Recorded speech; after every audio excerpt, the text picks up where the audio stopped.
जय श्री शनिदेव। आप सभी का स्वागत है हमारे चैनल भक्ति अमृत रस में।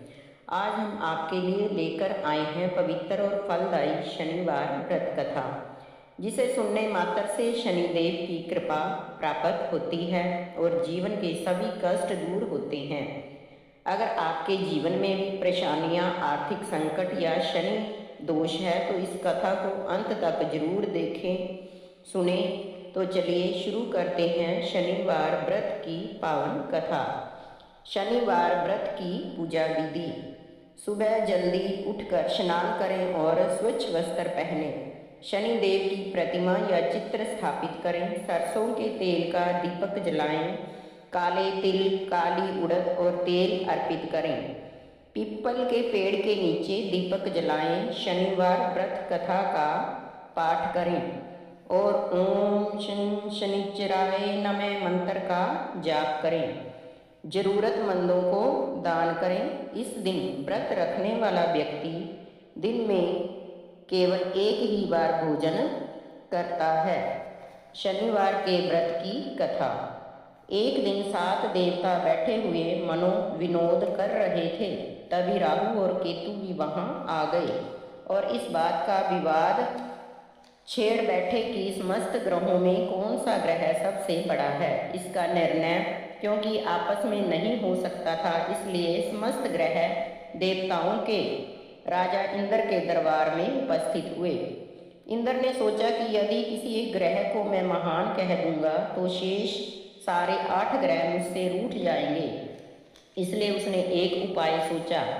वह हाथ जोड़कर कहने लगा, देवगण, मैं आप ही में से एक हूँ। मेरे द्वारा निष्पक्ष निर्णय संभव नहीं है, इसलिए आप पृथ्वी पर विराजमान विक्रमादित्य महाराज के पास जाइए। वे बड़े न्यायप्रिय राजा हैं। देवताओं को नरेश की बात जच गई। वे सभी विक्रमादित्य के दरबार में उपस्थित हुए। उन दिनों विक्रमादित्य उज्जैन में राज्य कर रहे थे। समस्त देवता जब उनके दरबार में आए तो वे उनके स्वागत में सादर उठ खड़े हुए और उनसे दर्शन देने का प्रयोजन पूछा। यह जानकर कि मुझे इनमें से किसी एक को बड़ा और किसी एक को सबसे छोटा बताना है, राजा बड़े धर्म संकट में पड़ गए। मगर वह कर्तव्यनिष्ठ राजा थे, इसलिए उन्होंने न्याय करने का निश्चय किया।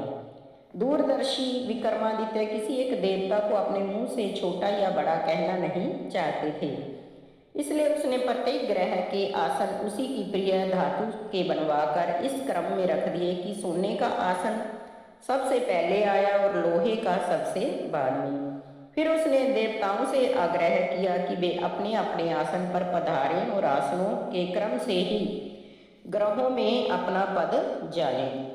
आसन सोने, चांदी, कांसी, पीतल, शीशे, रांग, जस्ता, अबरक और लोहे के थे। लोहे का आसन सबसे बाद में था। वह शनि का आसन था। शनि देव समझ गए कि विक्रमादित्य ने उन्हें सबसे छोटा कहा है, अतः वे क्रोधित होकर कहने लगे, राजन, तुम मेरे पराक्रम को नहीं जानते। सूर्य एकादशी पर 1 महीना, 2.25 दिन, मंगल 1.5 मास, बृहस्पति 13 महीने, बुध और शुक्र केवल 1 मास और राहु तथा केतु उल्टे क्रम चलते हुए सिर्फ 18 मास तक राशि पर रहता है। परंतु मैं एक राशि पर 2.5 से 7.5 साल तक रहता हूँ। बड़े बड़े देवता मेरे भय से कांपते हैं। राम को साती आई तो उन्हें राज्य के स्थान पर वनवास मिला और रावण पर आई तो उसके कुल का ही सत्यानाश हो गया। अब तेरी बारी है, तू अब सावधान रहना। ऐसा कहकर शनिदेव क्रोधित होकर उज्जैन से रवाना हुए। समय अनुसार राजा विक्रमादित्य पर 7.5 आई। तब शनिदेव घोड़ों का सौदागर बनकर उज्जैन पधारे। उनके मायावी घोड़े बहुत ही मन भावक थे। राजा ने घोड़े के सौदागर के आने का समाचार सुना तो अशोकपाल को उन्हें देखने और छांटने के लिए भेजा। अशोकपाल द्वारा चुने हुए घोड़ों में से एक घोड़ा इतना सुंदर था कि राजा की तबीयत उसकी सवारी करने को ललचा गई। राजा जैसे ही घोड़े की पीठ पर बैठा वैसे ही घोड़ा हवा से बातें करता हुआ ऐसा दौड़ा कि कुछ ही क्षणों में राजा को एक बेहद जंगल में पहुंचाकर देखते ही देखते अंतर्ध्यान हो गया। अब तो राजा विक्रमादित्य जंगलों में मारे मारे फिरने लगे। भटकते भटकते उन्हें एक ग्वाला मिला। प्यास से व्याकुल राजा को उसने पानी पिलाया। प्रसन्न होकर राजा ने उसे अपनी अंगूठी दे दी। उसके बाद वे तलाश करते हुए नगर की ओर बढ़े। कुछ ही देर में वे एक नगर में पहुंच गए। वहां उनकी भेंट नगर सेठ से हुई। सेठ ने उन्हें भूखा प्यासा देखकर खाना खिलाया और दुकान पर एक और बैठ जाने दिया। शनि महाराज की कृपा से उस दिन सेठ की खूब आमदनी हुई। सेठ ने राजा को भाग्यवान पुरुष समझकर अपने यहाँ रखने का फैसला किया। सेठ राजा को अपने घर ले गया। जिस समय राजा भोजन कर रहा था तब वह कमरे में अकेला था और उस कमरे की खूंटी पर एक 9 लखा हार टंगा था। राजा की जैसे ही उस पर नजर गई, खूंटी उस हार को देखते ही देखते निगल गई। कुछ देर बाद सेठ कमरे में आया और उसे खूंटी पर हार न पाया तो उसने राजा को हार की चोरी के अपराध में नगर के न्यायपति की सेवा में उपस्थित कर दिया। सारी वस्तु स्थिति को सोच समझकर न्यायपति ने राजा के दोनों हाथ पैर काट कर चौरंगिया बना देने का फैसला सुना दिया। न्यायपति ने आदेशानुसार जब चौरंगिया बन गया तो उस नगर के एक तेली को राजा पर दया आ गई। वह उसे उठा लाया। उसने उसकी स्नान आदि करवा कर उसको उसके इस योग्य बना लिया कि वह कोल्लू के पीछे बिठा दिया जाने पर अपनी आवाज़ से बैल हाँक सके। इस तरह समय बीतता गया। साढ़सती बीतने में कुछ ही काल बचा था कि एक दिन चौरंगिया को वर्षा ऋतु में मल्हार राग गाने की सूझी। रात की खामोशी में उसकी मनमोहक ध्वनि राजकुमारी के कानों में पड़ी। ऐसी सुरीली आवाज़ को सुनते ही वह उस रागी पर मोहित हो गई। उसने दासी को भेजकर उसका अता पता मालूम कर लिया। रागी चौरंगिया है सुनकर राजकुमारी ने प्रण कर लिया कि अगर वह विवाह करेगी तो उसी रागी से विवाह करेगी, वरना आजीवन अविवाहित रहेगी। इस निश्चय के साथ वह आसन पाटी लेकर पड़ गई। सुबह जब राजा रानी को मालूम हुआ तो उन्होंने उसे समझाने की बहुत कोशिश की, मगर राजकुमारी अपने प्रण से बाल बराबर टलने को तैयार न हुई। विवश होकर राजा रानी को मानना पड़ा और राजकुमारी के भाग्य में जैसा लिखा है वैसा ही होगा। यह सुनकर राजा ने तेली को बुलाकर आदेश दिया कि वह चौरंगिया की शादी का इंतजाम करे, क्योंकि राजा उसके साथ अपनी राजकुमारी का विवाह करने का फैसला कर चुका है। शुरू में तो तेली ने समझा कि राजा मजाक कर रहा है, पर जब राजा ने डांट कर आदेश दिया तो उसको चौरंगिया की शादी का प्रबंध करना ही पड़ा। शुभ मुहूर्त देखकर राजपुरोहित ने राजकुमारी और चौरंगिया का विवाह करा दिया। वह साढ़सती की अंतिम राशि थी। उस रात के आधा बीते चौरंगिया को शनिदेव स्वप्न में दिखाई दिए और बोले, राजन, तुमने मुझे छोटा कहने का दंड पा लिया है। आशा है अब तुम्हारे होश ठिकाने आ गए होंगे। राजा ने हाथ जोड़कर क्षमा मांगते हुए शनिदेव से प्रार्थना की, जैसा दुख आपने मुझे दिया है भविष्य में ऐसा दुख किसी और को न दीजिएगा। शनिदेव ने राजा की प्रार्थना स्वीकार कर ली।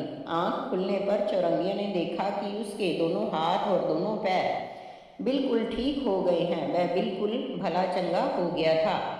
प्रातः उठने पर राजकुमारी ने भी अपने पति को पूर्ण स्वस्थ देखा तो उसकी प्रसन्नता और खुशी की सीमा न रही।